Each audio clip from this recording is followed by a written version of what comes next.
Célula, o poder da igreja no lar. Na realidade, no domingo, nos cultos de domingo, eu não costumo falar muito em cima desse tema.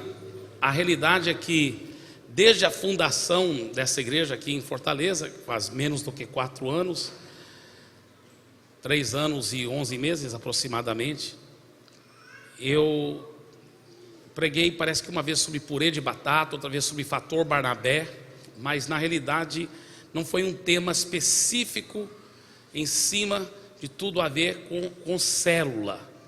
É a primeira vez num domingo que eu estou pregando em cima desse tema, porque normalmente eu falo tanto na terça-feira, no Tadel é treinamento avançado de líderes, onde vem todos os nossos líderes de células, seus auxiliares.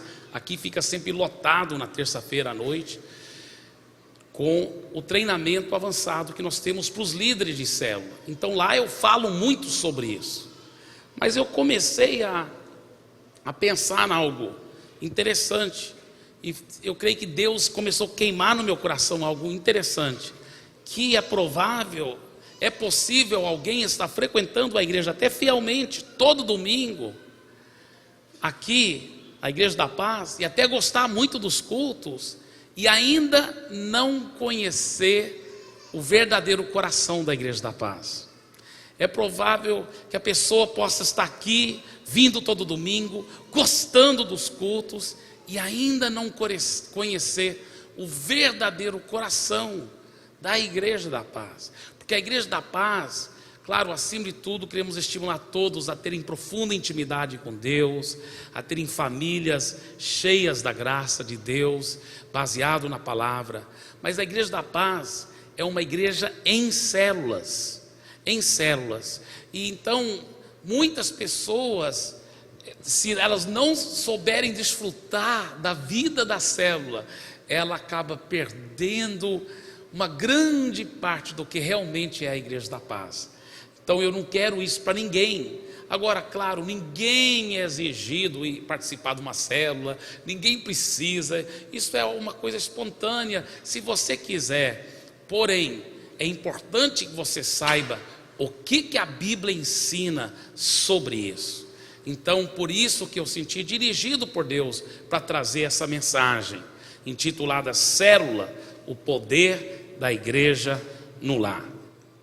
Eu quero começar com uma pequena história. Peguei a ideia dessa história, não foi bem assim desse jeito que eu inventei, mas eu peguei a ideia com uma história que eu ouvi o pastor Aloysio contar, e é o seguinte, é sobre, vamos supor que um senador muito famoso, mas ao mesmo tempo conhecido pela integridade, pela honestidade, é um homem muito amoroso, e ele diz que ele quer jantar na sua casa, e você se sente muito honrado, então você prepara aquele churrasco, né?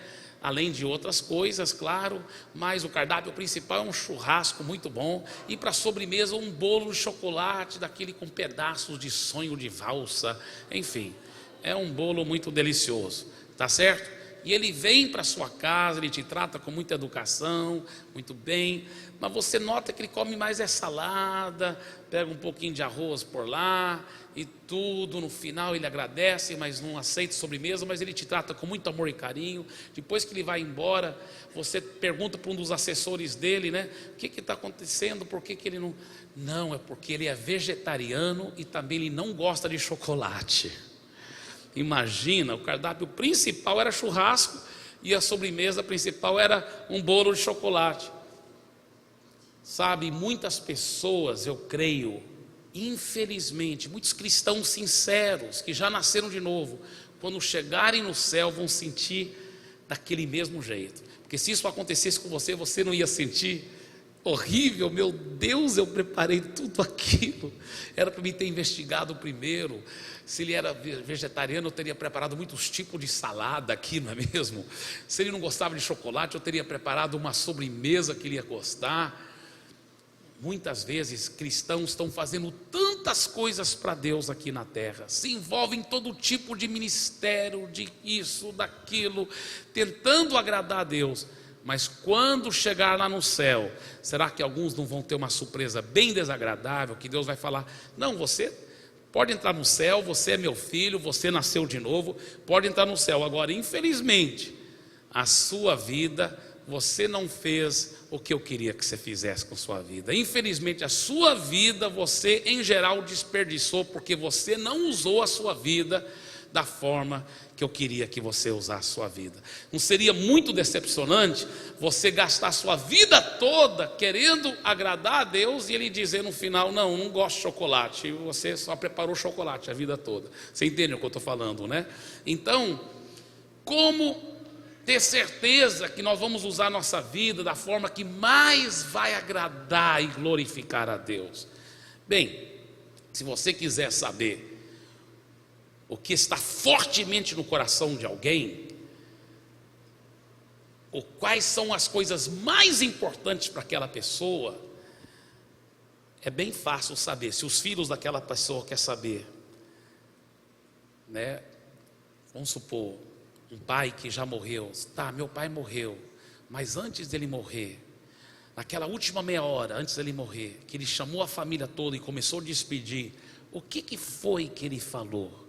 Quais foram aquelas palavras mais importantes que ele reservou para falar no final da vida, na despedida? Bem, poderíamos então olhar para essas palavras. Depois que Jesus morreu e ressuscitou, bem antes de ele subir para o céu, ele falou para os seus discípulos: olha, eu vou voltar, mas enquanto isso, é isso que eu quero que vocês façam. Aí ele deixou bem claro. Vamos ver as últimas palavras de Jesus antes dele subir, porque aí nós vamos entender melhor o que realmente está no coração de Deus. Então vamos ver lá, Mateus capítulo 18. Mateus capítulo 18. Perdão, Mateus capítulo 28, né? Vai aparecer no telão também, se você quiser acompanhar no telão, pode também. Mateus 28, os últimos 3 versículos do livro de Mateus. Mateus 28, versículos 18, 19 e 20. Vamos ver o que diz a palavra de Deus. Jesus, aproximando-se, falou-lhes dizendo: toda autoridade me foi dada no céu e na terra. Ide, portanto, fazei discípulos de todas as nações, batizando-os em nome do Pai, do Filho e do Espírito Santo, ensinando-os a guardar todas as coisas que vos tenho ordenado. E eis que estou convosco todos os dias, até a consumação dos séculos. Agora, o que quer dizer essa expressão, fazei discípulos? Já que esse é o propósito principal de Deus para mim e para você aqui na terra. Porque talvez você diz: não, o propósito principal é de adorar a Deus.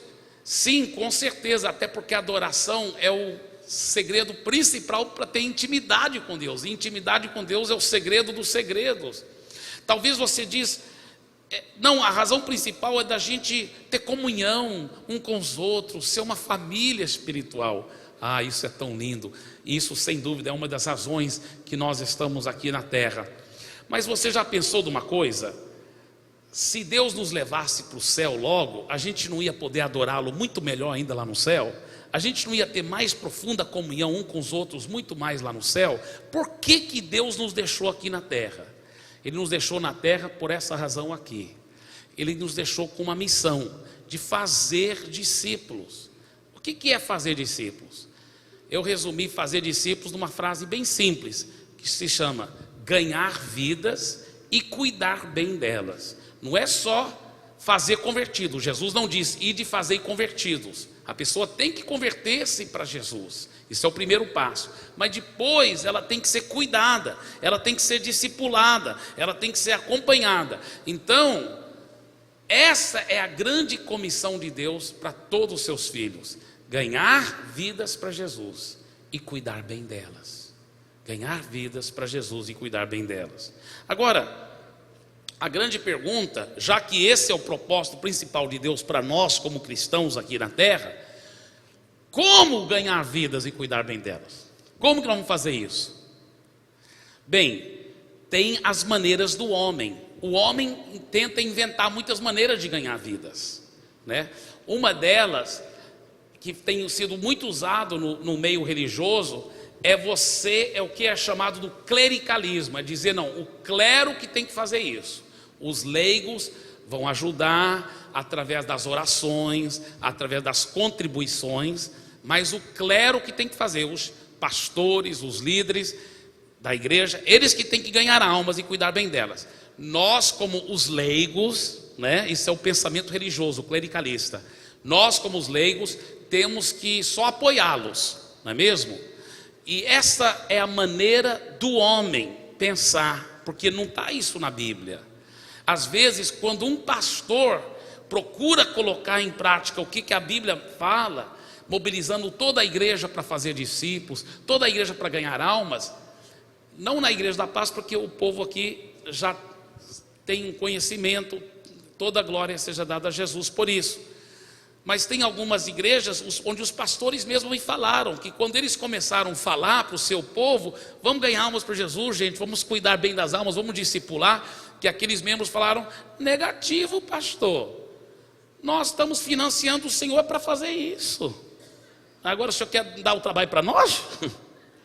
Você está entendendo a mentalidade do clericalismo? Totalmente equivocado. Isso é a maneira do homem pensar. E eu sempre dou uma ilustração.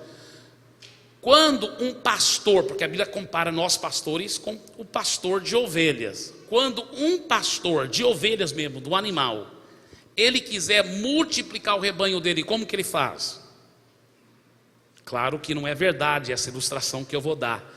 Mas imagina, vamos supor que ele pensasse assim, bem, eu preciso aumentar meu rebanho, eu quero ter mais ovelhas, então ele vai, procura um médico obstetra, né? E ele aluga uma equipe lá de médicos, de enfermeiras, de um pediatra, vários médicos pediatras, e ele então aluga uma sala de parto lá, um apartamento lá no hospital, e ele mesmo, o pastor de ovelhas, entra lá e começa a gemer e dá luz aos cordeirinhos, e eles saem dele berrando, isso é ridículo, mas se é tão ridículo, por que a gente tem pensado assim na forma espiritual? Porque um pastor de ovelhas, tá? Vocês são comparados às ovelhas de Jesus, eu sou o pastor das ovelhas. Se eu quero aumentar o rebanho, o que eu faço? O que o pastor de ovelhas mesmo, do animal, o que ele faz se ele quer aumentar o rebanho? Ele tem que fazer o seguinte, ele tem que dar o capim verde para as ovelhas, ele tem que dar muita água boa, sadia, ele tem que curar as ovelhas das feridas, e ele tem que proteger as ovelhas dos animais selvagens, do lobo mau. Ele fazendo isso, o que vai acontecer? As ovelhas naturalmente vão procriar, porque ovelha sadia sempre dá muita cria. Mas quem gera ovelha não é pastor, é ovelha que gera ovelha. Diga, ovelha que gera ovelha.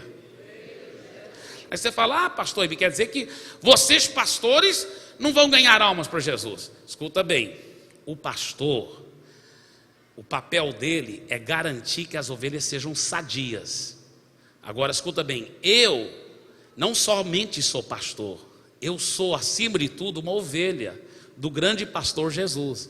Então, como ovelha, minha obrigação também é estar ganhando almas, tá certo? E cuidando bem delas. Mas isso é meu papel como ovelha. Mas meu papel como pastor é dar o capim verde da palavra para as ovelhas serem sadias. É trazer a água do Espírito Santo, que nós tivemos esses dias com Bill e Carol Du, foi muito refrigério nessa água do Espírito Santo, essa unção no vigilhão, muita água para as ovelhas poderem beber muito do Espírito Santo, é curá-las das feridas através da oração e ministração, é interceder e velar por vossas almas, como eu faço muito, para protegê-los do lobo mau, do maligno, dos demônios, e garantir a sua saúde espiritual, porque a ovelha sadia sempre dá muita cria. Agora, da mesma forma, quando aquelas ovelhinhas todas nascerem, então, quem é que cuida daqueles cordeirinhos? Quem é que dá leite para eles? A mesma coisa a mesma mentalidade equivocada que tem tido. Muitas vezes, sabe o que falaram? Tem irmãos que fazem assim: ganha uma alma para Jesus, traz para a igreja e fala: bem, pastor, fiz a minha parte, agora está nas suas mãos. Agora imagina um pastor de muitas ovelhas, ele dando 1000 mamadeiras para todas aquelas ovelhinhas. Ele jamais poderia garantir um bom leite para todas aquelas ovelhinhas, para milhares de ovelhinhas. Quem é que dá leite para a ovelhinha, para o cordeirinho que acabou de nascer? A ovelha mãe que a gerou. Então, olha, homens, até nós que somos homens, espiritualmente falando, nós devemos ser ovelhas mães. Nós devemos gerar vidas para Jesus e dar o leite para elas. Você ganhou a alma para Jesus, você tem obrigação diante de Deus, a responsabilidade e o sagrado privilégio de poder dar o leite para elas, para poder discipular, para poder cuidar bem delas, tá certo? Então, essa é a maneira do homem pensar, é o clericalismo. A maneira de Deus pensar é colocar o ministério de ganhar vidas e cuidar bem delas na mão do povo, na mão do seu povo, todo mundo ganhando almas, todo mundo cuidando bem delas, todo mundo cumprindo com a grande comissão e de fazer discípulos. Esse é o tipo de coisa que Deus vai se agradar, que você não vai decepcionar a Deus. Se você investir a sua vida fazendo isso, você vai chegar no céu e Deus vai falar assim: ah, servo bom e fiel, você realmente investiu a sua vida fazendo algo que traz prazer ao meu coração. Agora, deixa eu mostrar mais um texto assim tremendo na Bíblia. Efésios capítulo 4, versículos 11 a 12, ele diz: e ele mesmo concedeu os uns para apóstolos, outros para profetas, outros para evangelistas, outros para pastores e mestres, com vistas ao aperfeiçoamento. Essa palavra no grego, aperfeiçoamento, quer dizer equipar e treinar os santos. Quem são os santos? Todos que já foram lavados pelo sangue de Jesus, para o desempenho do seu serviço. Essa palavra serviço pode ser traduzido também ministério. Em outras palavras, o papel dos pastores é para equipar os santos, para que os santos possam fazer o ministério. Em outras palavras, colocar o ministério de ganhar vidas e cuidar bem delas na mão do povo. Deixa eu só abrir um parênteses aqui, porque às vezes tem certos pensamentos bem antibíblicos. Por exemplo, tem um certo pensamento que fala assim: não, eu gosto muito de células, mas o meu ministério é outro. E a pessoa compara células como um entre muitos ministérios na igreja. Esse pensamento é totalmente equivocado, totalmente errado. Sabe por quê? Células não é um dos ministérios da igreja. Células não é um dos ministérios da igreja. Escuta bem. Células é a própria igreja nos lares. Células é a própria igreja nos lares. Então, eu disse que a maneira de Deus é colocar o ministério de ganhar almas e cuidar bem delas na mão do povo. Mas qual é a maneira de Deus de fazer isso, de colocar na mão do povo? Como que é a forma bíblica de colocar o ministério de ganhar almas e cuidar bem delas na mão do povo? Vamos ver o que a Bíblia diz. Isso aqui é profundo e precioso. Veja Atos capítulo 2, versículo 46. Atos 2, 46. Diariamente, a igreja está falando da igreja primitiva. Olha como a igreja primitiva funcionava. Diariamente perseveravam unânimes no templo, partiam pão de casa em casa. Em outras palavras, eles se reuniam sempre no templo e nas casas. Veja também Filemão, versículo 2. E a irmã Áfia e Arquipo, nosso companheiro de lutas, e a igreja que está aonde? Em tua casa. Diga, em tua casa. A igreja primitiva, a igreja reunia nas casas. Nas casas. Olha mais, outro texto, 1 Coríntios capítulo 16, versículo 19.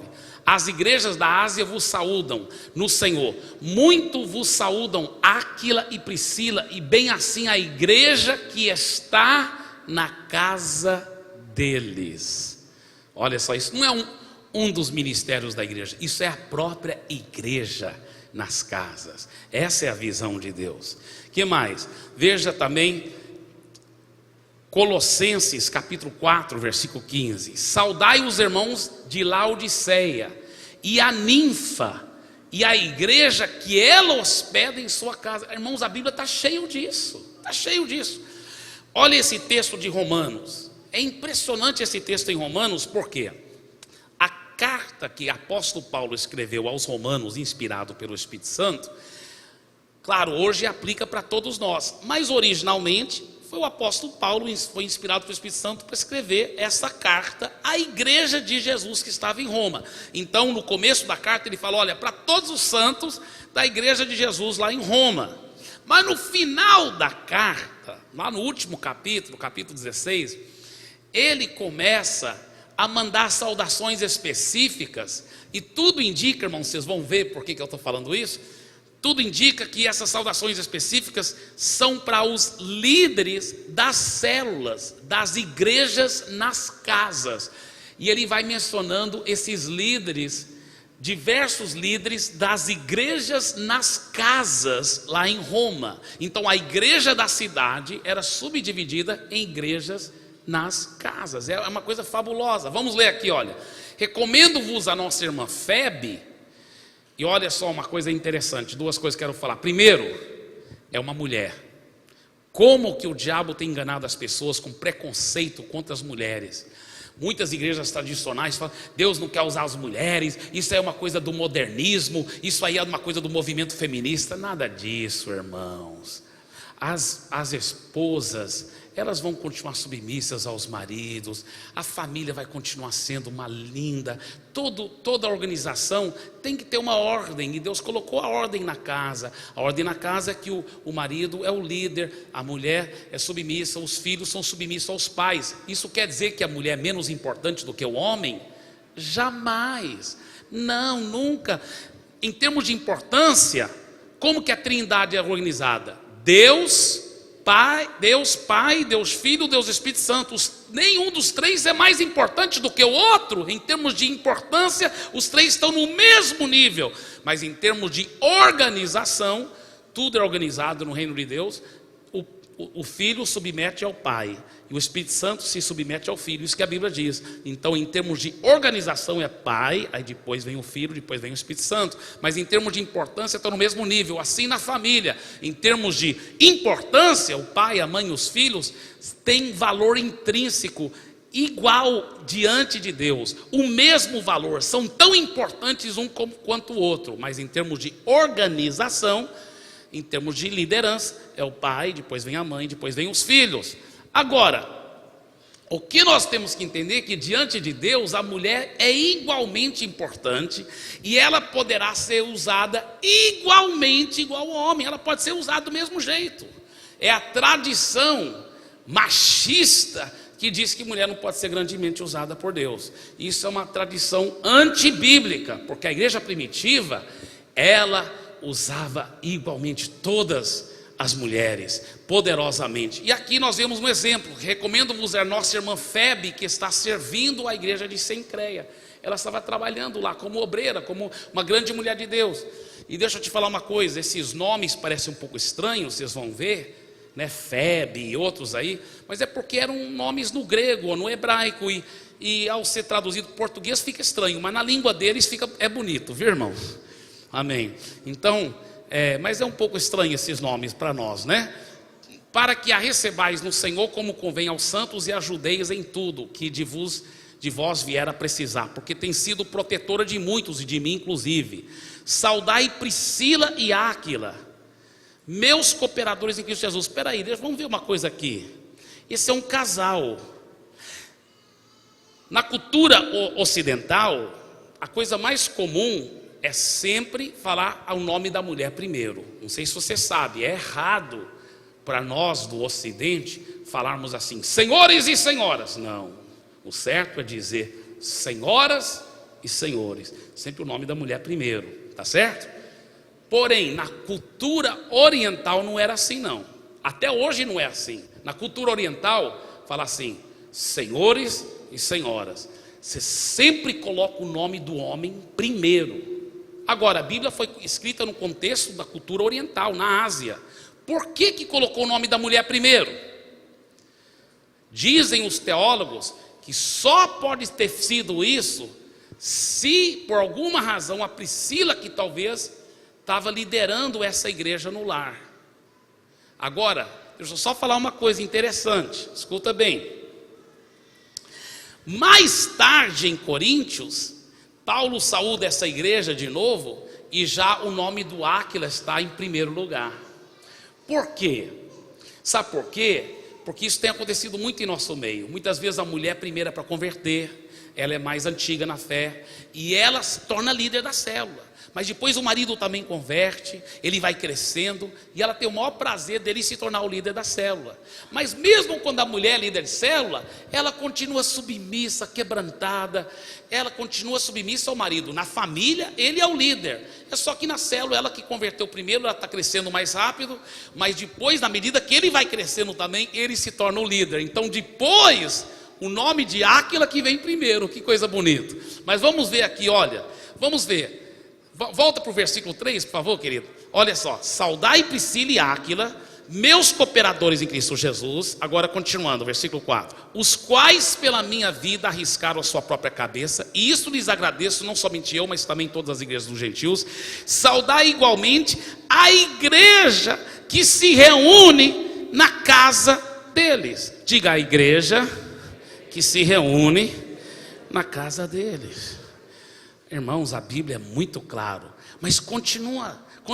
Saudai meu querido Epêneto. Se você tiver um filho, quiser um nome bem criativo, um nome Epêneto, brincadeira, viu, irmãos?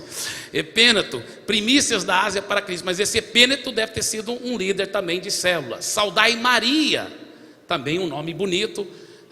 Saudai Maria, que muito trabalhou por nós. Olha, outra mulher, Maria. Tudo indica que a Maria também era uma das líderes lá, tá certo?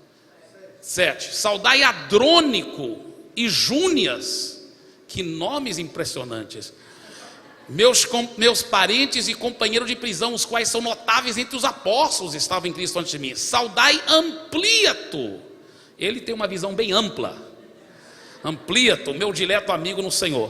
Saudai Urbano. Urbano deve ser irmão do Rural, que é o nosso cooperador em Cristo. Mas tudo indica que são líderes de células, está vendo, querido? Saudai Urbano, que é nosso cooperador em Cristo. E também meu amado Estaques. Ele era uma coluna, uma estaca na casa de Deus. Meu amado Estaques. Saudai Apeles, aprovado em Cristo. Saudai os da casa. Diga: os da casa. Está vendo? Uma célula, uma igreja na casa. Os da casa de Aristóbulo. Versículo 11. Saudai meu parente Herodião, saudai os da casa de Narciso que estão no Senhor. Saudai Trifena e Trifosa. Se você tiver filhas gêmeas, Irmãos, eu não sei, mas eu imagino que Trifena e Trifosa eram duas irmãs muito cheias do Espírito Santo, solteironas assim, fofinhas, e muito usadas para ganhar muitas almas para Jesus. Eu imagino, posso estar enganado, mas eu imagino que a célula delas ficava crescendo e multiplicando toda hora. Saudai Trifena e Trifosa, as quais trabalhavam no Senhor. Saudai a estimada Pérside, que também muito trabalhou no Senhor. Saudai Rufo, eleito no Senhor, igualmente a sua mãe, que também tem sido mãe para mim. Versículo 14. Saudai Assínclito, Flegonte, Hermes, Pátrobas, Hermas e os irmãos que se reúnem com eles. Diga: e os irmãos que se reúnem com eles. Está vendo, irmão? A lista de líderes de célula, uma lista das igrejas nos lares. Que coisa fabulosa. Saudai Filólogo, Júlia, Nereu e sua irmã Olimpas e todos os santos que se reúnem com eles. Saudai-vos uns aos outros com ósculo santo. Ósculo quer dizer um beijo santo. Saudai. Todas as igrejas de Cristo vos saúdam. Que coisa fabulosa. Então nós vimos agora, irmãos, A maneira bíblica, aleluia, de colocar o ministério na mão do povo, de colocar o ministério de ganhar almas e cuidar bem delas, é através de ter a igreja nas casas, a igreja nos lares. Esta é a maneira bíblica, e quando funciona assim, explode, tudo muda, tudo transforma. Então só encontra a sua realização completa quando você estiver realmente colocando isso em prática. É uma coisa muito bonita. Mas nós vamos agora falar sobre os benefícios da célula. Eu quero agradecer muito ao meu discípulo, o pastor Sabá, que agrupou muitos desses itens. Eu acrescentei alguns, e o pastor Sandro, que com tanto carinho preparou o PowerPoint e tudo mais. Vamos lá então, os benefícios das células. As células que eu chamo é a igreja no lar. Eu gosto desse nome, célula, porque célula é a menor partícula do seu corpo, aonde todo o DNA do corpo está lá. Isso que é uma igreja no lar. É um grupo pequenininho, mas tem todo o código genético da igreja de Jesus.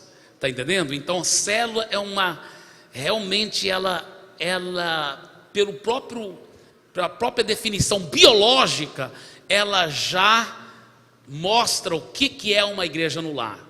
Mas eu não faço questão de nomenclatura. Alguns chamam de grupo familiar. Eu acho mais bonito quando fala para um visitante: vem para o meu grupo familiar. É mais bonito do que célula, porque especialmente as mulheres, para ficar com medo de pegar celulite, né? Qualquer coisa assim. Mas então, às vezes, alguém não poderá. Eu não faço questão da nomenclatura. Você pode falar: vem para o nosso estudo bíblico lá em casa, né? Qualquer coisa assim. Ou, melhor ainda, se quiser usar o termo bíblico, vem para a igreja que está na nossa casa, né? Então, não tem problema. A nomenclatura não é a questão, mas sim o princípio bíblico da igreja no lar. Muito bem. Agora, veja bem, as células trazem benefícios tremendos para a igreja. A seguir vamos estudar alguns desses benefícios, tá? Então vou ir um pouco rápido, então aperte bem o seu cinto de segurança aí para você poder acompanhar. Número 1, a prática da célula valoriza as pessoas, tornando-as importantes e levando-as a ter relacionamentos significativos dentro da igreja, deixando de serem meros espectadores, ou como é comum dizer, mais um na multidão, e passam a ser pessoas que têm nome, endereço, data de aniversário, necessidades pessoais compartilhadas, vínculos de amizade, etc. Escuta bem, deixa eu falar uma coisa aqui para você. Eu queria de que alguma forma você pudesse ouvir, não é quase impossível porque são tantas, mas de alguma forma, se você pudesse ouvir o tanto de testemunhos de pessoas aqui, centenas e centenas de pessoas que têm falado para mim: olha, depois que eu comecei a ir para a célula, minha vida começou a mudar, tudo começou a mudar, porque eu comecei a ser tão bem cuidado, eu comecei a estar junto com os irmãos, eu comecei a ter tantas coisas maravilhosas acontecer na minha vida. Então, olha, pode ter certeza que Deus tem coisas maravilhosas para você na célula. Lá na célula você vai ser bem cuidado, você vai ser bem acolhido. Então é uma coisa muito, muito, muito bonita mesmo, para a glória de Jesus. Então a pessoa passa de ser mais um na multidão, e ela passa a ter vínculos de amizade, vínculos de carinho, de amor. A célula também facilita o atendimento às diversas necessidades espirituais e materiais a cada pessoa da célula, pois através do seu líder da célula, juntamente com seus auxiliares, podem facilmente cuidar bem de cada um. Número 3, as células também ajudam a gerar oportunidades para cada pessoa participar significativamente na vida da igreja. Nem todos serão pastores ou professores do Instituto Bíblico, mas nas células a oportunidade é para que todos participem em alguma atividade importante. Número 4, as células ajudam a alcançar pessoas que nunca iriam numa igreja de crente, por preconceito ou qualquer outra razão, porém aceitam ir e sentem muito confortáveis numa reunião de célula, na casa de um amigo ou mesmo na casa de um vizinho, pois lá o ambiente é totalmente informal e familiar, apesar de ser a igreja reunida. Deixa eu falar uma coisa aqui. Às vezes pessoas têm um preconceito muito grande. Você convida para uma igreja evangélica e fala: não posso não. Ou às vezes ele até quer ir, mas os pais dele que não deixam. Mas para ir para uma célula, lá na minha casa, um estudo bíblico, eles vão, e aí vão abrir o coração para receber e para ouvir a palavra de Deus. Então tudo começa a mudar, e é muito bonito, tá certo? Então realmente é uma coisa muito, muito bonita e preciosa. Número 5, célula produz segurança para os membros, pois cada pessoa torna-se membro da família com outros da célula, produzindo assim um ambiente de proteção, onde cada um cuida do outro. Quando uma pessoa pertence a uma célula, ela sabe que é amada e que receberá cuidado dos outros irmãos, do mesmo modo como ela sabe que deve amar e cuidar dos outros. Esse tipo de relacionamento produz uma segurança que as pessoas nunca encontrarão numa igreja grande, que não é baseada em células. Deixa eu falar uma coisa para você. É necessário as células ficarem pequenas. Nós temos tido até um bom problema em nosso meio, porque algumas das nossas células têm crescido muito rápido, antes da gente ter líderes preparados para cuidar das células. Porque a célula, quando ela cresce, ela deve multiplicar para depois ela continuar existindo menor. Então, uma célula, por exemplo, começou com 7 pessoas, chegou até 14, 15, multiplica em duas células de 7 pessoas, está entendendo? Para sempre ficar pequenininha. Por quê?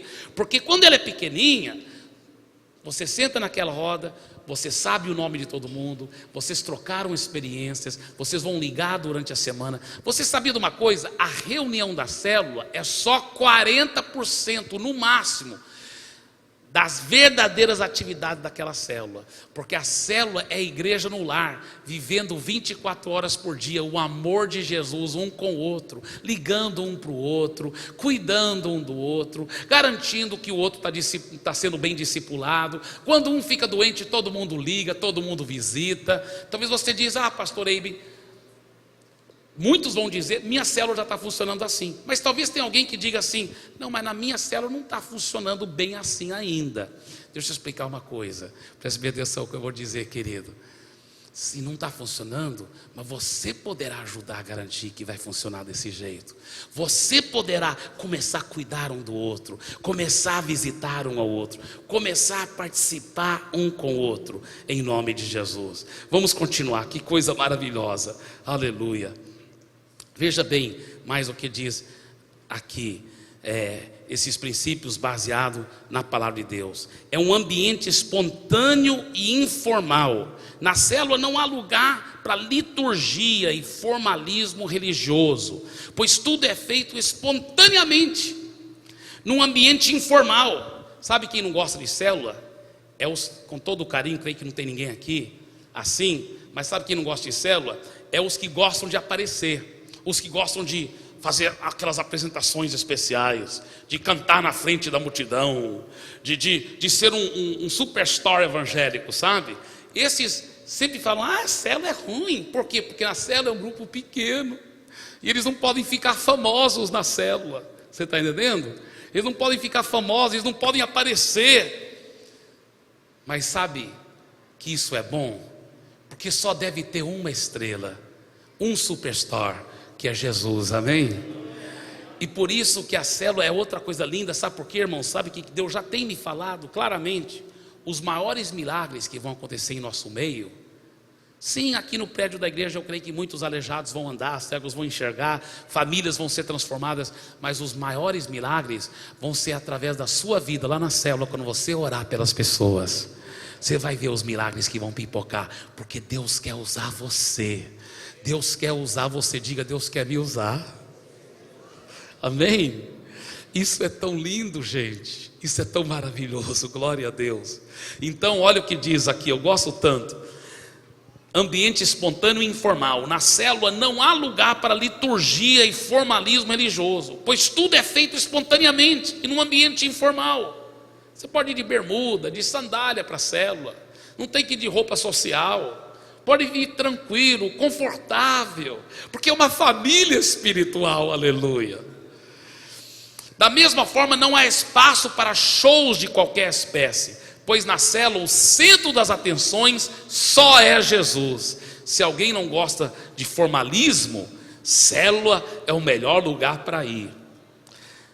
7, oportunidade para todos falarem. Na célula, todos têm a oportunidade de falar e participar durante o estudo. Isso não é um privilégio só de alguns, como ocorre nos cultos de celebração, onde é limitado, é óbvio, a participação só para alguns poucos. Essa oportunidade de falar deve ser encorajada na célula, pois ajuda no processo de aprendizagem, aumenta o nível de assimilação do assunto em discussão. Agora, escuta bem o que eu vou dizer aqui. Você sabia que todo cristão, para crescer, ele tem que ouvir muito a palavra, mas ele tem que também falar a palavra? Sabia disso? Só ouvir a palavra não te ajuda a crescer. Você tem que ouvir, mas tem que falar muito. Em outras palavras, você tem que receber, mas você tem que dar muito. Então, escuta bem, no culto de celebração, você vem para receber. Você vem para receber a palavra, para receber adoração, intimidade, comunhão com Deus. Você vem para adorar a Deus, mas você está recebendo. Na célula você vai para dar. Pessoas que às vezes vêm de um contexto até evangélico, religioso, tradicional, e vão para a célula esperando às vezes uma palavra bem profunda, e fica um pouco decepcionado. Eu não ouvi nenhuma palavra profunda, nenhuma revelação nova. Célula não é para você ouvir uma palavra nova.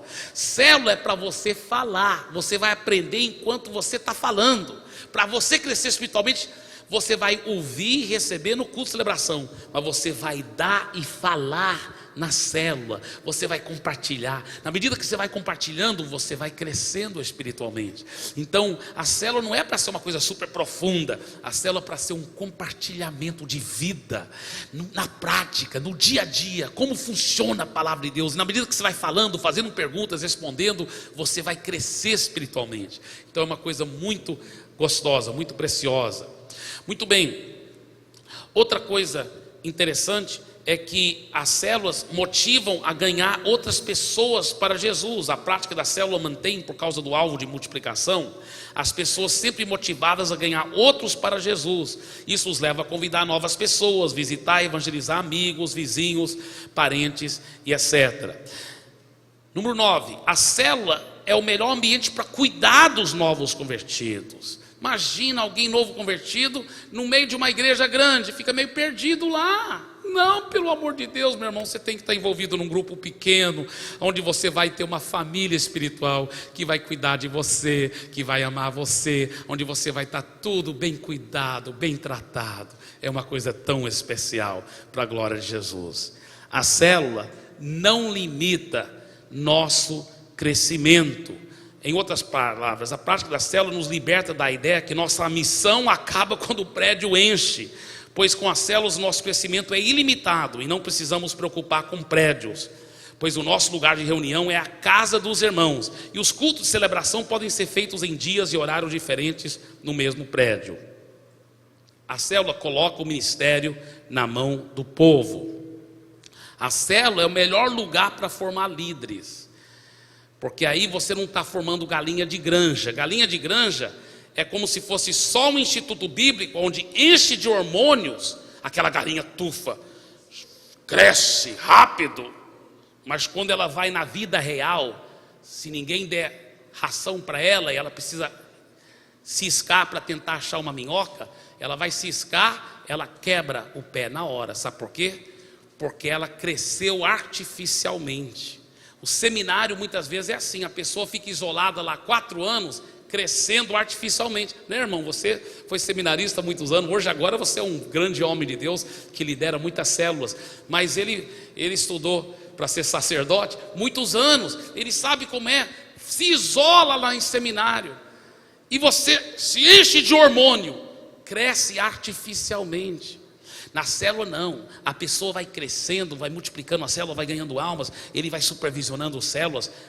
Quando um líder é gerado através das células, Na Igreja da Paz, nós só aceitamos líderes que são gerados através da célula. Alguém para se tornar pastor porque ele se escou muito, ele trabalhou muito, ele ganhou almas, ele cuidou bem delas. Então ele cresceu e se tornou uma pessoa forte na fé, na prática, né, para a glória de Jesus. Por isso que esse próximo número, os títulos são uma realidade de vida. Em outras palavras, ele não é um grande líder porque tem uma placa na parede que fala que ele é bacharel em teologia. Ele é um grande líder, talvez vai ter bacharel em teologia. Nós temos muitos cursos também, nós valorizamos isso e muito. Mas nós entendemos que não basta só teoria. Ele tem que ter realidade de vida. Então o título principal dele é a realidade de vida que ele tem. Número 14, ele fecha a porta de trás da igreja. O que eu quero dizer com isso? Com muito carinho, muitas igrejas são como uma rodoviária. Você vai naquela igreja, tem muita gente. Você volta um ano depois, ainda tem muita gente, mas é tudo diferente. Tudo diferente. Não ficam as mesmas pessoas, ficam entrando, saindo, fica sempre entrando gente nova e saindo as pessoas antigas. É uma rodoviária, ninguém cuida de ninguém, ninguém sabe quem, é só aquela igreja rodoviária. Eu tenho pavor disso, que Deus nos livra de uma coisa dessa.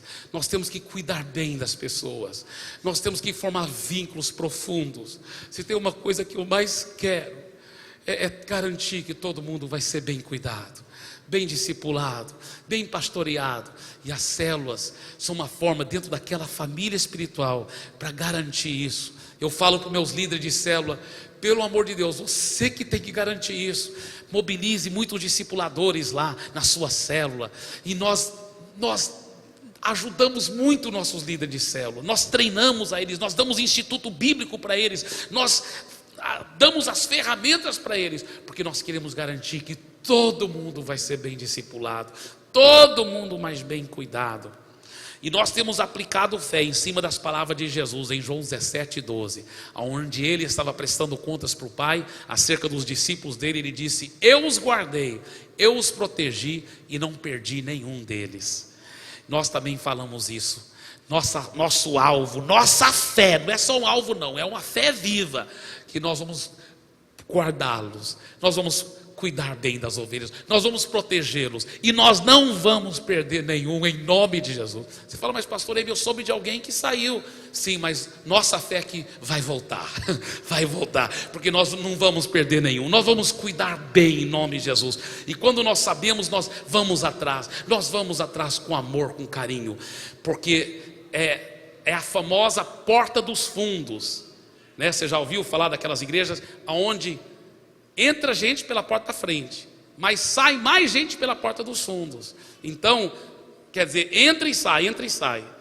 E o que nós aplicamos fé? Através do poder do Espírito Santo, e através das células, nós fechamos a porta dos fundos. Mas não é só fechar a porta dos fundos, nós colocamos cadeados nela, nós soldamos ela.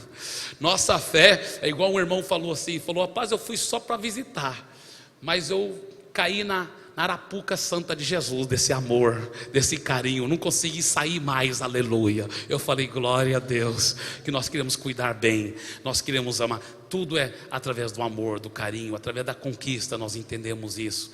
É através de cuidar bem. Eu quero te convidar, faça parte desse exército de amor, dessa revolução da igreja nos lares, faça parte disso. Faça parte, é um princípio bíblico, é voluntário, é só para quem quer, nada é forçado, ninguém precisa nem ir para a célula se não quiser, mas eu estou lhe convidando para participar, para crescer nisso, em nome de Jesus.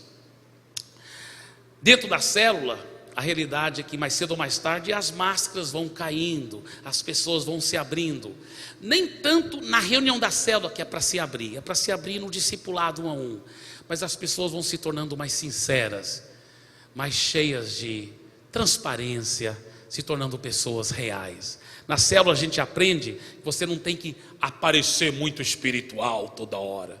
Não, você pode ser você e as pessoas vão ficar te amando e te aceitando do mesmo jeito. Ninguém vai te criticar e vai te menosprezar porque você não parece tão espiritual. Então essa é a visão. Nas células é praticamente a única maneira de garantir que todos serão de fato discipulados. Porque se a pessoa está na célula, o bom líder de célula, ele vai garantir que vai ter um discipulador um a um para todas as pessoas que estão lá. Muito bem. E é de longe a melhor maneira da igreja crescer através da multiplicação. Através da multiplicação. Olha a diferença entre a adição e a multiplicação. É interessante que igrejas que só adicionam, só através da adição, ganhando almas no culto público, no começo elas crescem até mais rápido do que uma igreja em células, às vezes. Por exemplo, na adição, 1 mais 1 dá quanto? 2, mas 1 vezes 1 dá quanto? 1. Então a adição no começo cresce mais rápido. Tá, agora, próximo passo. 2 mais 2 dá quanto? 4. 2 vezes 2, 4 também. Então, no começo a adição cresceu mais, mas depois as igrejas que concentram na multiplicação das células, aí elas empatam. Mas deixa passar só mais alguns meses, mais alguns anos. O que acontece? 8 mais 8, 16, mais 8 vezes 8, 64. A coisa já começa a mudar. 10 mais 10 é 20, mais 10 vezes 10 é 100. 100 mais 100 é 200, mais 100 vezes 100 é 10 mil. 10 mil. 1000 mais 1000 é 2.000 só, mas 1000 vezes 1000 é 1 bilhão. Então, as igrejas em células, elas tendem a ter crescimento exponencial.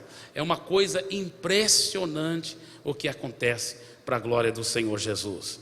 Então, é de longe a melhor maneira de ajudar a igreja a crescer com qualidade, com qualidade. Agora, eu quero que você veja essa frase aqui. Todos podem, vamos ler junto em voz alta essa frase? Todos podem ser grandemente usados por Deus para ganhar almas e cuidar bem delas. Por que eu falo isso? Sabe por quê? Porque existe uma mentira que o diabo tem semeado no meio do povo de Deus. Não, eu não tenho dom para isso. Eu não tenho. Eu queria ganhar almas, mas parece que eu não tenho jeito para isso.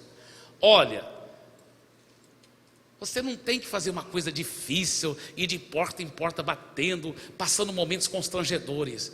Na célula é uma coisa espontânea, é uma coisa tão natural. Você convida seus amigos, vizinhos, seus parentes lá para sua casa, começa a estudar a Bíblia. É uma coisa muito natural e funciona para você poder ser usado para ganhar almas e cuidar bem delas. E para acabar de vez com essa mentira do diabo que diz que Deus só quer usar uns e outros ele separou como um vaso de barro. E até a gente às vezes até vê pessoas citando essa passagem. Vamos ver essa passagem, olha aqui, Timóteo. Ora, numa grande casa não há somente utensílio de ouro, de prata, há também de madeira e de barro. As pessoas falam, está vendo, pastor Eibe, alguns são vasos de ouro, que são muito usados por Deus, mas alguns na casa de Deus são vasinhos lá de barro, de madeira. Mas eles estão citando somente o primeiro versículo. Olha o próximo versículo. Assim, pois, se alguém a si mesmo se purificar destes erros, será utensílio para honra, santificado e útil ao seu possuidor, estando preparado para toda boa obra. Deus está falando que Ele quer usar todos os filhos dele para fazer todas as boas obras. Deus quer te usar todos para fazer coisas grandes para Ele, ganhar almas, cuidar bem delas, expandir o reino. Diga, Deus quer me usar e Ele quer me preparar para toda boa obra. Está vendo, querido? Então não aceite essa mentira do diabo. Temos que ter mudança de paradigma nesta área, porque por anos fomos ensinados religiosamente que Deus separa alguns para ser grandemente usado e outros ele não quer usar grandemente. Isso não é verdade. Ele quer usar todos grandemente. Agora, veja bem essa frase. Não existe uma estratégia que funcione melhor para ganhar almas e cuidar bem delas do que as células e o discipulado 1 a 1. Eu fiz essa frase, eu posso estar enganado, mas eu tenho convicção plena dessa frase depois de estudar. Olha, eu visitei as maiores igrejas do mundo, todo lugar onde alguém estava ganhando muitas almas e cuidando bem delas, que eu sabia as maiores igrejas e tudo, eu ia lá para visitar. E eu descobri uma coisa, eu descobri que as maiores igrejas do mundo são igrejas baseadas em células. As igrejas que mais crescem no mundo são igrejas em células. Então, é uma coisa admiradora. No Brasil agora que está começando a aparecer isso. O Brasil chegou um pouco atrasado, porque muitos lugares ao redor do mundo, as maiores igrejas e denominações já estavam totalmente baseadas em células. E não é só para crescer numericamente, irmãos, não é isso que me atrai muito. Porque, claro, a gente quer ganhar muitas almas, mas o que a gente quer é ter certeza que é um crescimento com qualidade. Então eu estou convencido que não existe uma estratégia que funcione melhor para ganhar almas e cuidar bem delas do que as células e o discipulado 1 a 1. Por isso que eu também digo essa outra frase aqui: todos podem ser usados por Deus para liderar uma célula, já que a célula é o instrumento principal para ganhar almas e cuidar bem dela. Ah, pastor, ele quer dizer que na Igreja da Paz todo mundo tem que ser líder de célula? Não, você não tem que ser, só se você quiser ser. Mas a boa notícia é que você pode ser se você quiser ser. Você não tem que aceitar mais a mentira do diabo que você não pode ser, né? Você não pode ser líder de célula, não. A boa notícia é que todo mundo que quiser ser, se ele tiver à disposição, Deus não está procurando quem tem capacidade, Deus está procurando quem tem disponibilidade, quem tem coração quebrantado. Se você tiver disponibilidade, Deus fará a capacitação, você será capacitado para toda boa obra, para a glória do Senhor Jesus. E deixa eu dizer uma coisa aqui: a igreja primitiva, preste atenção, porque aqui no final da mensagem tem algumas coisas muito chaves. Os primeiros 200 anos da igreja foram uma coisa maravilhosa, porque a igreja primitiva, ela funcionava assim, irmãos. Você já viu, com todo o carinho, porque eu acredito demais, viu, pastor Elvis? Eu acredito 100%, você sabe disso, no ministério de louvor e adoração. Mas é interessante, no livro de Atos você não vê nenhum lugar falar do ministério de louvor e adoração. Deve ter tido, mas a ênfase da igreja primitiva, o que era? A igreja nas casas, todo mundo ganhando almas, todo mundo cuidando bem daquelas almas, todo mundo crescendo espiritualmente. Era uma coisa fantástica. Agora escuta bem, a igreja estava nas casas, espalhando. Nos primeiros 200 anos da igreja, em 200 anos, quase que ganhou o mundo todo para Jesus. Quase que ganhou o mundo todo para Jesus. O diabo viu que do jeito que estava indo, logo ele estava acabado na terra. Então ele começou a semear uma ideia religiosa. E essa ideia religiosa era o seguinte: não, a palavra de Deus só para ser pregada nos recintos sagrados. E começaram a chamar os prédios onde os irmãos se reuniam de templos. Enquanto a Bíblia fala que o verdadeiro templo não é o prédio, nós que somos o templo do Espírito Santo. Amém? O prédio não tem nada de sagrado, mas as pessoas começaram a considerar os prédios sagrados. E ele isolou os cristãos nas 4 paredes dos templos, dos recintos sagrados, entre aspas. E aí a igreja começou a morrer. Irmãos, em 200 anos a igreja fez muito mais do que em 2000 anos. Por quê? Porque o diabo enganou o povo de Deus. E pior ainda, o diabo, ele não cria nada, ele só imita. Mas ele roubou essa ideia, ele imitou essa ideia de Deus. Ele falou: esse é o segredo de espalhar coisa, é colocar nas casas das pessoas. Então ele começou a disseminar as ideias dele através dos lares. E isso eu falo com muito carinho, com muita delicadeza aqui. Mas tem pessoas tão bem intencionadas, mas têm seguido princípios tão antibíblicos, como por exemplo o kardecismo e tudo assim. Mas como que esses princípios da nova era, do kardecismo, como que elas são espalhadas? Em templos? Não. Nas casas, nas reuniões, mesa branca, espiritismo, kardecismo, terreiro de macumba. O que é o terreiro de macumba? É uma célula naquele quintal do maligno. E como que ela cresce? Multiplica. Uma célula, um terreiro de macumba, tem a mãe de santo, que eles chamam, aí a filha de santo depois sai, começa um outro terreiro, se torna mãe de santo. Interessante. Agora escuta bem, você acha que o diabo inventou isso por conta própria? Não, ele sabia que esse é o segredo de espalhar as coisas. Agora, veja bem, o que eu vou dizer aqui para vocês. Na medida que as pessoas têm conhecido a verdade, porque as pessoas que têm envolvido nessas práticas são pessoas maravilhosas. Elas têm envolvido em práticas erradas, mas são pessoas que não conheciam a palavra. Mas na medida que elas estão conhecendo a verdade está libertando-as. Irmãos, em Santarém, por exemplo, só um exemplo, irmãos, lá no bairro Jardim Santarém, pergunta para qualquer pessoa que conhece Santarém alguns anos atrás, uns 15 anos atrás, 20 anos atrás, bairro Jardim Santarém, né, pastor Elvis? Estava cheio de terreiros de macumba, Aí as células foram crescendo e multiplicando. Irmãos, foram ganhando almas por Jesus. Olha o que aconteceu. Uma por uma, as próprias mães de santo e tudo foram convertendo. E aonde tinha terreiro de macumba agora é célula. E lá hoje tem pelo menos centenas, se não for talvez perto de 1000, talvez até 1000 ou mais. Naquele bairro, porque é um bairro muito grande e central de Santarém, lá mais no centro, mas centenas e centenas de células. E eu desafio qualquer um para tentar achar um terreiro de macumba lá que não existe. É impressionante. Vão espalhando o amor de Jesus. As pessoas estão sendo transformadas. Pessoas que antes falavam assim: olha, eu vim aqui para o terreiro, eu era mãe de santo aqui, eu era filho de santo e o pai de santo, envolvido em toda a prática de pecado, de imoralidade, de perversão sexual.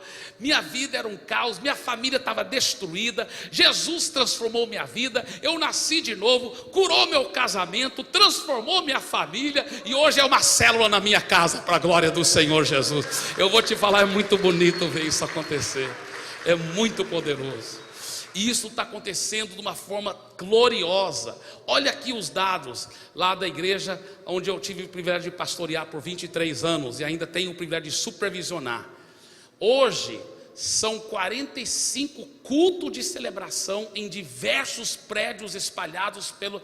Já agora começou, graças a Deus, a construção da catedral, que vai caber mais do que 10.000 pessoas. Mas mesmo assim é muito pequena, ela vai ter 7 cultos. Mas mesmo assim vamos continuar usando todos os outros auditórios. Isso aqui é só um dos auditórios que temos espalhado pela cidade, tá? Nesse auditório aí são realizados 7 cultos, mas tem 45 cultos de celebração que acontece no domingo lá, em vários auditórios. É uma só igreja, 48.000 pessoas nas células, 4.973 células, 23.630 MDAs. O que é um MDA? MDA é uma microcélula, formado de 2 pessoas, o discipulador e o discípulo. 2 pessoas formam um MDA. Tem mais do que 23.000 MDA.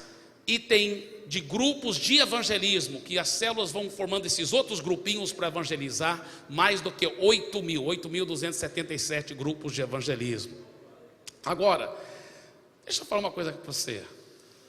O que aconteceu em Santarém, toda a glória e toda a honra seja dada somente a Jesus, mas eu tenho certeza, irmãos, que pela misericórdia de Deus e Jesus não voltando antes, isso vai acontecer, já está começando a acontecer, e vai acontecer aqui em Fortaleza, para a glória de Jesus. Está bem? Escuta bem o que eu vou dizer. Nós estamos agora com aproximadamente 350 células. Nosso alvo é bem simples, até o final do ano, multiplicar todas as células só uma vez. Então, com 350, multiplicar uma vez, vai ter quantas células até o final do ano? 700. Se cada célula, as 700 células, tiver só a média de 10 pessoas, vamos ter 7.000 pessoas, tudo bem. Mas agora, vamos sonhar aqui um pouco. Se multiplicar só 4 vezes, vamos supor que demore 1 ano para multiplicar. 1 ano, em 4 anos, cada ano multiplica só uma vez. Quanto que vai dar? Tá, multiplicar uma vez 700, né? Ano que vem multiplicaria para 1.400 células, já seria 14.000 pessoas, tudo bem. Segundo ano, multiplica para 2.800. Terceiro ano, vai ser 5.000 e alguma coisa. E o quarto ano, 11.200 células. Tá? Eu fiz os cálculos. Só 4 multiplicações. E é só multiplicando uma vez por ano. Tem célula que multiplica mais do que uma vez por ano. Mas isso é só uma vez por ano. Agora escuta bem. Com 11.200 células, se cada célula tiver 10 pessoas, vai ser quantas pessoas? 112.000 pessoas. E isso é só o começo. Amém? Agora, isso me faz lembrar que uns 20 anos atrás, eu estava lá em Santarém, no nosso Tadel, treinamento de líderes, e eu estava falando números assim, e falando, irmãos, vamos todos cooperar, vamos ganhar almas para Jesus, vamos ver essa cidade transformada. E eu estava falando sobre esses números, calculando e sonhando. A igreja era bem pequena na época, mas nós estávamos sonhando em ganhar muitas pessoas para Jesus e cuidar bem delas. E enquanto eu estava falando esses números, igual eu estava falando aqui com você, fazendo essas somas, aí um homem que estava bem ali atrás, porque lá tem vários corredores, tem um corredor bem grande nos lados também, assim, no meio, assim, né? Assim, e ele começou a gritar lá de trás, e ele veio descendo o corredor, gritando assim: igreja não é para isso não! Igreja não é para essas coisas não, porque eu estava somando os números, né? Igreja é para pregar o evangelho. E ele gritando, e ele não estava bêbado não, irmão. E ele ficou, mas gritando, mas com uma raiva, com muito ódio na voz. E ele começou a chegar mais perto. Toda a igreja e eu também ficamos assim, congelados. Aí ele começou a chegar mais perto. Pensei, meu Deus do céu, vai subir aqui e me bater, me matar, não sei. E ele veio descendo e ninguém fazia nada. Eu pensei comigo mesmo, onde estão meus obreiros quando eu preciso deles? Mas de repente, graças a Deus, que 2 irmãos bem grandes, tamanho do Helder, mais ou menos assim, 2 irmãos bem grandes, com muito amor e carinho, ficaram em pé, colocaram um braço no ombro dele assim, e foram levando ele com muito carinho lá para fora. E lá fora começaram a explicar para ele o que a palavra de Deus ensina sobre isso. E ele começou a chorar. Ele arrependeu tanto. E ele entregou a vida a Jesus. Mas foram levando ele lá para fora. E estava aquele silêncio aqui. E eu, meu Deus, o que eu falo agora? Deus, o que está acontecendo? Aí o Espírito Santo abriu meus olhos espirituais. Eu vi no mundo espiritual o que estava acontecendo. E aí eu falei, irmãos, vocês estão enxergando o que está acontecendo? E todo mundo olhou para mim. Eu falei, vocês estão vendo, irmãos? Enquanto, pouco tempo atrás, essa igreja, nós ficávamos aqui isolados dentro das 4 paredes do templo, pregando sim o evangelho poderoso. O diabo nem se importava com a gente, nem incomodava. Mas agora que nós estamos mobilizando todo mundo para começar células nas suas casas, para ganhar almas para Jesus, para cuidar bem delas, e nós estamos espalhando pela cidade, o diabo está com tanta raiva, irmão. Nós estamos mexendo no ninho da cobra. Ele está com raiva, ele está atiçando. Por isso que essas coisas acontecem. E todo mundo começou a ver. Eu falei mais, ele já é um derrotado, nós somos mais que vencedores, vamos ganhar esse mundo para Jesus. Irmãos, a igreja começou a aplaudir. E todo mundo a partir daquele dia foram muito mais motivados para ganhar almas, para cuidar bem delas, porque eles entenderam o que estava acontecendo no mundo espiritual. Eu costumo dizer, né, que naquele dia, mais uma vez, Deus usou grandemente o diabo. Deus, não é verdade? Deus não usou grandemente o diabo aquele dia para mostrar para todo mundo a guerra espiritual que realmente estamos envolvidos. E irmãos, de lá para cá a igreja tem crescido, esses números tão fabulosos. Mas o mais importante não são os números, o mais importante é que cada número representa um ser humano precioso para Deus, que vai viver agora eternamente no céu, sendo cuidado, sendo amado. Eu vou pedir você para ficar em pé, por favor.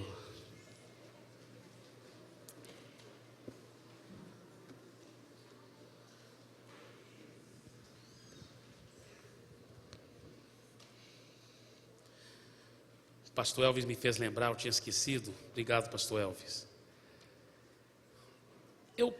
Eu mandei preparar um cartãozinho assim, tá? Eu mandei preparar um cartãozinho. Eu vou até pedir os obreiros, viu, irmão Eliel, para pegar o receptor e ficar nas portas, tá? Porque nós vamos encerrar o culto agora, por causa do tempo. Aí as pessoas podem preencher e o papelzinho e colocar na sacola na saída, tá certo? Muito bem, escuta bem o que eu vou dizer aqui. Eu comecei a ser angustiado pelo fato, talvez alguém que já entregou a vida a Jesus e mudou de outra cidade, veio para cá, ou veio de outra igreja e ama Jesus, e vem nos domingos, mas nunca participou da célula. E talvez você fale, eu nunca participei da célula, mas pastor Eibe, eu queria ver como é esse negócio da célula, eu queria poder participar de uma célula, eu queria participar. Então nós pedimos que, se você ainda não participou de uma célula, não foi para uma célula ainda, e você já entregou a vida a Jesus, e você quer participar de uma célula, ou mesmo você que não entregou a vida a Jesus ainda, mas você quer participar de uma célula, tá? Você, daqui um pouco, nós vamos entregar um cartãozinho desse aqui para você. Tem um lugar para o seu nome e também um lugar para o endereço. Por que do endereço? Porque nós temos centenas de células espalhadas pela cidade, então vamos achar uma célula que fica mais próxima à sua casa, tá certo?